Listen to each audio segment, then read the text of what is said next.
Well, good morning and welcome back to another week on my allotment. The weather's broke. The forecast for last night / this morning in the Chepstow area was heavy rain and a light breeze. And I think they got it wrong. They've got it the wrong way round. We've had some strong winds and almost no rain. It's miserable up here today. No sunrise to speak of, but no real rain, and that's been the problem now since March. And I know I keep going on about it, but when you have two allotments, it sort of dominates your life. So more watering today because this just didn't happen. I've got various buckets located around the site for weeding, and I throw my weeds in the buckets and eventually I take them down and dump them on the compost heap. Well, those buckets don't even have a dribble of water in them, so I know we haven't had any significant rain. Anyway, so the situation, the drought continues despite appearances behind me. But it has drizzled since about 10 o'clock last night. So one thing I can provisionally say, only provisionally, is that this new roof between the two sheds appears to be working. I don't have any drips on the floor, and I've said before, and you've probably seen me if you're a regular viewer, that I can stand under here in heavy rain. I vaguely remember that, and I'm protected from the elements, albeit wherever you stand there's something dripping on your shoulder. It's still great to have, but I think I don't want to be too confident, but at the moment it looks good. So I'm pleased to report that. The second thing, and the more important and more significant thing this week, is I've been very, very busy relocating the pond. So I'm going to show you some clips of me doing that in a second. The pond isn't complete yet. I've ordered a liner, and when the liner appears at some point this week, the pond will be completed. But yeah, I did what I said in the previous video. I've moved the gooseberry bed, and the pond is now right next to the picnic bench, so I'll be able to sit on the picnic bench on a nice day and watch the pond and the life that it attracts. So I'm rather thrilled with that. It all looks very neat and tidy now, and then the rest of the day, this time of year the weeds really do start to take over. So I've got a bit of work to do today to try and fight back the weeds, and a little bit more cropping. I'm now seriously cropping carrots. We do get carrot fly here, as everybody does, and obviously the longer the carrots are in these tubs, the more carrot fly I get. So we now need to seriously think about getting as many of our carrots chopped up, blanched, frozen, ready for the winter, and I'll be taking some home today. The tomatoes are now starting to redden up. Not many, but it's a start. I just hope this miserable drizzle doesn't create the perfect conditions for blight, but we shall see. So I've got some harvesting to do today. I think I might manage some strawberries as well. Lots more weeding, but first of all, let's have a look at what I've been doing this week with the pond.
that's the rough shape of the pond, and I now know I've got enough stones to line it, and I've measured for the liner. I need a liner 4 meters by 3 to give me plenty of spare. So until I get the liner, that's as much as I can do on the pond, but I do need to sort that piece of ground out there and get that path up.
So to bring you up to date, I mean, not a lot's changed, but this is how the pond looks right now. I'm thrilled, absolutely thrilled. It went very well. The ground was really easy to dig. And I've relocated the gooseberries successfully, it would seem, despite doing it at exactly the wrong time. So yeah, roll on the liner, and I can get it finished. So what else needs doing on the plot? Well, it's actually nothing to do with the allotment, but I do it up here so that I don't annoy my neighbours with lots of sawing and chopping. But these two branches have got to be cut up and chopped up for firewood at home this winter, as we're not going to be able to afford any other kind of fuel. And this is a prime example of the sort of weeding that needs to go on. This was where the broad beans were earlier in the season, and I've not done a lot with it. I put in these sunflowers that Terry gave me. Apparently they're blue. I look forward to seeing that.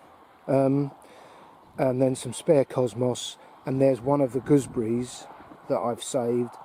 I've put it in there really just to keep it and wait to put it somewhere more permanent. But all that's got to be weeded and raked and tidied up, as has the asparagus bed. I don't know how many, I've lost count how many times I've got on my hands and knees and weeded that by hand just to keep it, you know, tidy and looking good. But it goes to show how fertile the soil is, that every time I do it, within a week it needs doing again. Now this bed did have the raspberries in, and if you remember on the last episode I said, right, I'm giving up with the raspberries. They don't work here. I don't know the reason. It's not important. I'm giving it up. So they all came out. They're waiting over by the compost heap to be chopped up. And the 3 of the red gooseberries, gooseberry plants, have gone in there. And I think they'll stay there. I think that looks good. There's enough room around them once I've given them a little bit of gentle pruning.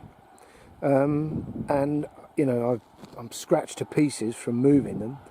And it was a blooming hot day when I did it, but it's done. They've had a lot of water, and actually, you know, they don't seem to have suffered too much.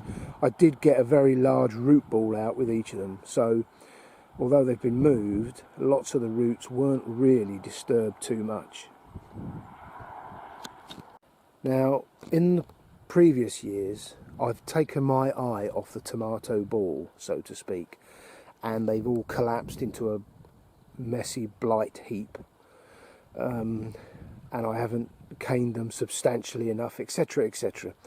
This year I've paid a lot more attention to it, but just in the last couple of weeks, again, I'm guilty of not giving it the attention it needs, and I've come here today to find that a couple of the plants have been knocked over by some really strong winds we've had overnight.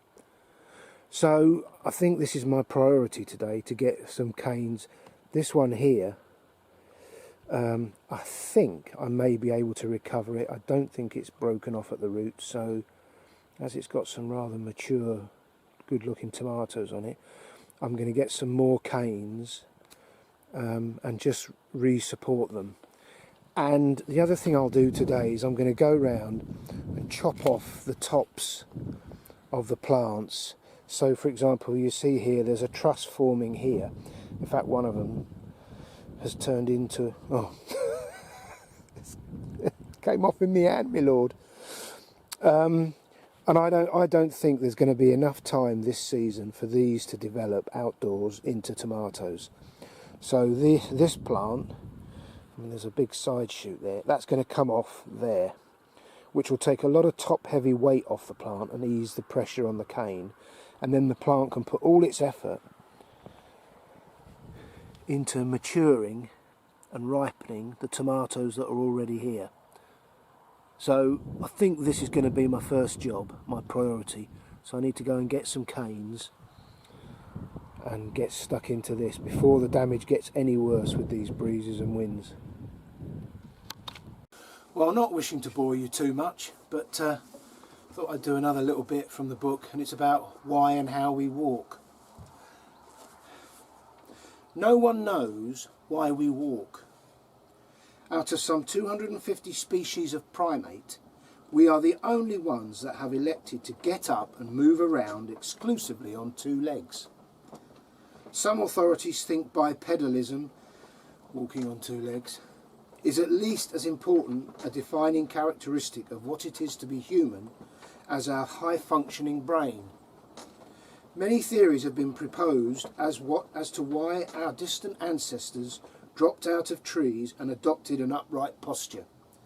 To free their hands to carry babies and other objects, to gain a better line of sight across open ground, to be better able to throw projectiles. But the one certainty is that walking on two legs came at a price. Moving about at ground level made our ancient forebears exceedingly vulnerable, for they were not formidable creatures to say the least. The young and gracile proto-human, famously known as Lucy, who lived in what is now Ethiopia some 3.2 million years ago, and is often used as a model for early bipedalism, was only about obviously she's a body they found in Africa, was only about 3.5 feet tall and weighed just 27 kilos. Hardly the sort of presence to intimidate a lion or cheetah. It's likely that Lucy and her tribal kin had little choice but to take the risk of stepping out into the open. As climate change made their forest habitats shrink, climate change? 3.2 million years ago? Oh, I wonder if they were all taxed to the hilt for that. Sorry, I'm being cynical. Made their forest habitats shrink, they very probably needed to forage over larger and larger areas to survive. But they almost certainly scampered back to trees when they could. Even Lucy appears to have been only a partial convert to life at ground level. In 2016, anthropologists at the University of Texas concluded that Lucy died after falling out of a tree, or a vertical deceleration event, as they dryly called it. The implication being that she spent a great deal of time in the canopy of trees and was probably as much at home up there as on the ground, or at least she was until the last 3 or 4 seconds of her life. Walking is a more skillful undertaking than we generally appreciate. By balancing on just 2 supports, we exist in permanent defiance of gravity. As toddlers amusingly demonstrate, walking is essentially a matter of hurling the body forwards and letting the legs run to catch up.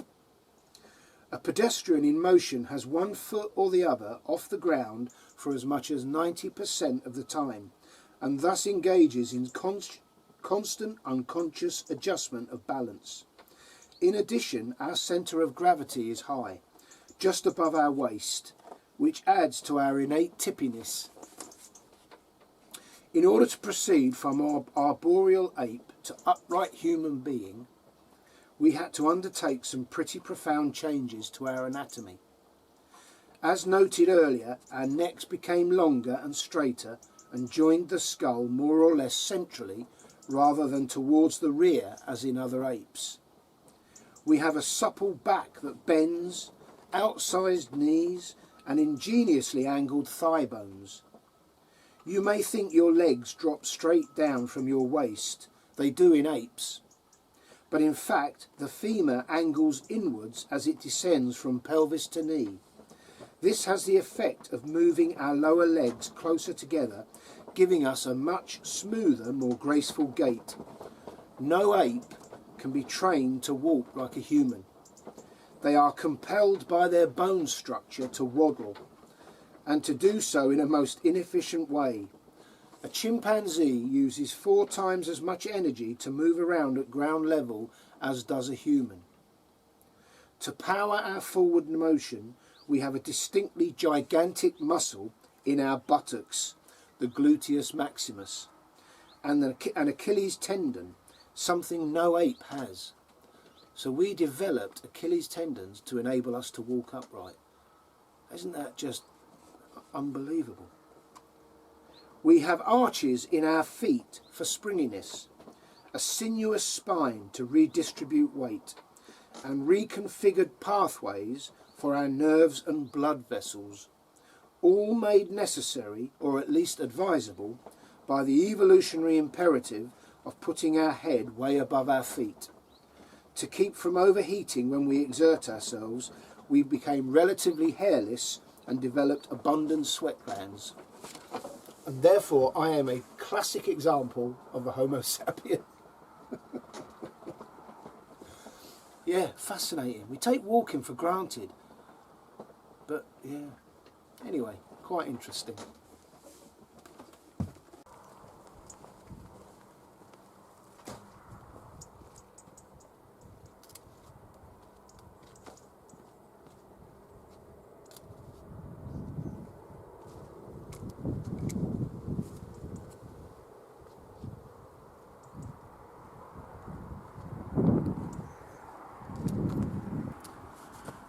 I just thought I'd take the opportunity to show you the Gourd Birdhouse and its progress.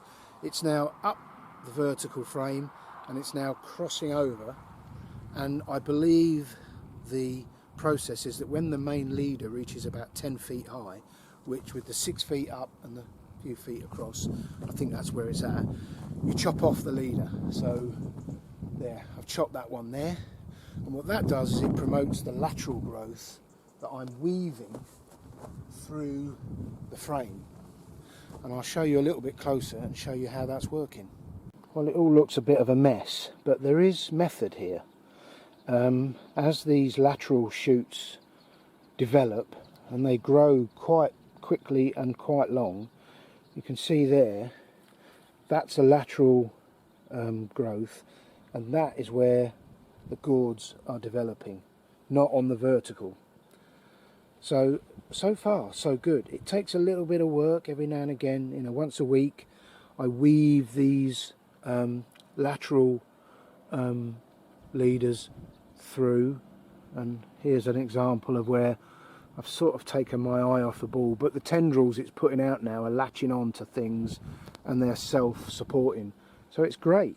And you know, again, it's really not about eating anything, it's about a little bit of fun and interest. That's the best one I've found so far. I'm really pleased. They are loving the hot weather, of course. It may not be good for the railways, school children and me at work, but these gourds are really loving the hot weather, and I give them lots and lots of water every time I'm here. So far so good. Well, I was just sitting having a coffee, and as I'm staring down the plot, I'm looking at these potatoes thinking, is that blight? Now, I don't know if that's blight, but the decision I've made is right now I'm going to cut all that growth off. These are Kestrel and Charlotte potatoes. I'm going to cut all that growth off so that if it is blight, it can't get down into the tubers. And I'm going to leave them in the ground for a week or two, and then I'm going to dig them up and see what happens. You know, sometimes life seems awfully complicated and difficult, and you bang your head against a brick wall and nothing ever goes right. And then other days you just, I don't know why I'm laughing, other days something just happens and you think, oh, perfect. I was sat on my little easy chair having a cup of coffee, as I was explaining, looking at the potential blight on my potatoes, and I was aware that the drizzle, the misty drizzle that we've got today, was drifting in, and it was drifting in through a gap here. So I remembered those tabletops I've used to line the inside and create an inner skin in the shed. Because of the angle of the pitch of the roof, I'd had to cut some pieces off, so I thought I'll go over and have a look, see if that one of those angled bits. And look, it just slots in perfect. Just, I mean, it's ridiculous, isn't it? I'm smiling and laughing to myself on an allotment in the middle of nowhere with no one else around, just chuckling at the fortuitous nature of having a bit of wood that just fits perfect. No cutting involved, because this is a swine of a bit of wood to cut. Sometimes life just works perfectly.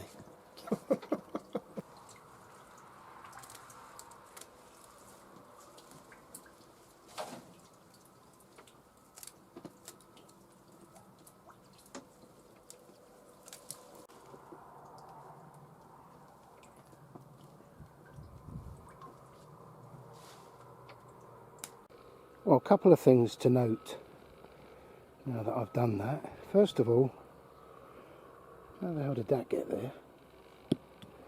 And secondly, it's obvious I haven't earthed up enough.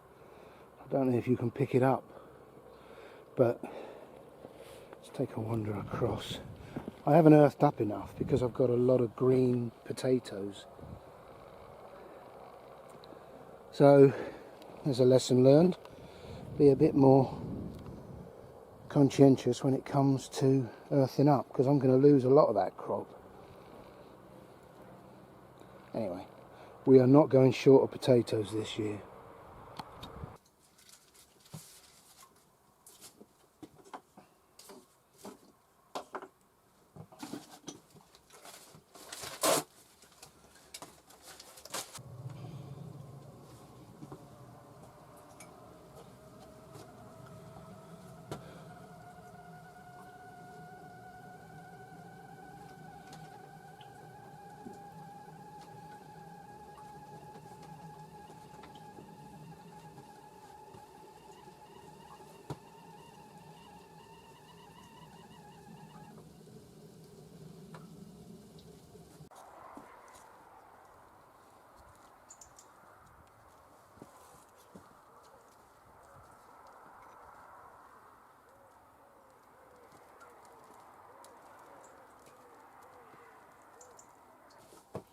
Well, there's a bit of a story to these two elephant garlics. About 2 years ago, I think. I'm not quite sure of the time frame, but it's a long time ago. There was a chap called Barry and his wife Margaret who had a plot here. It was the most immaculate plot on the site. It was just wonderful. And eventually they decided, for whatever reason, to give up. And they're long gone. Although I believe Margaret still watches his videos, so hello Margaret. But before they went, Barry gave me 2 cloves of an elephant garlic he grew, and he suggested I might like to plant it, develop a couple of garlic bulbs, break them down into more cloves and create more, and so on and so forth. Anyway, I thanked him very much and I put them in the ground and nothing happened. They never came up. I thought, oh well, never mind. And then this year they started to grow. I'd even forgot where I put them. And this, through the summer, they've grown on and they've developed flowers. And I've just dug them up, you saw me. And here are 2 whacking great, lovely elephant garlics. Now, I don't know whether, because they've developed flowers, you know, they're not usable or whatever. I simply don't know. If anyone knows, please put something in the comments to educate me. But what I'm going to do is I'm going to dry these off over the next few weeks. And in the autumn, I'm going to plant all of them. Maybe we'll keep 1 or 2 just to try in our food because they're meant to have a slightly more moderate taste. I don't know. We use a lot of garlic. Oh, God, get a whiff of that. So thank you, Barry and Margaret. They have succeeded eventually. They took their own good time about it. And I'm thrilled to bits. Never grown elephant garlic before. I'm not sure I can take credit for it this time. But we're going to try and have a crop of this next year. Fantastic.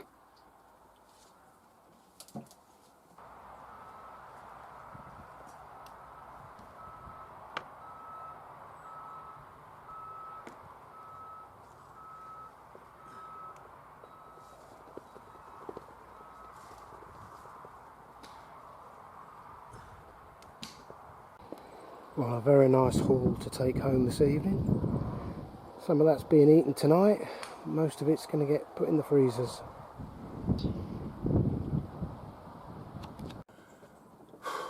Well, good day on the plot. I always say that, don't I? But it always is a good day. I love it. I've seen Bridget. Bridget came over to have a chat, which was nice. Other than Bridget, not a single person has come to their allotment on a Sunday. So I've had the place to myself. John's away for the weekend, otherwise, you know, I might have seen him. But yeah, a good day. The tomatoes are just about to start cropping.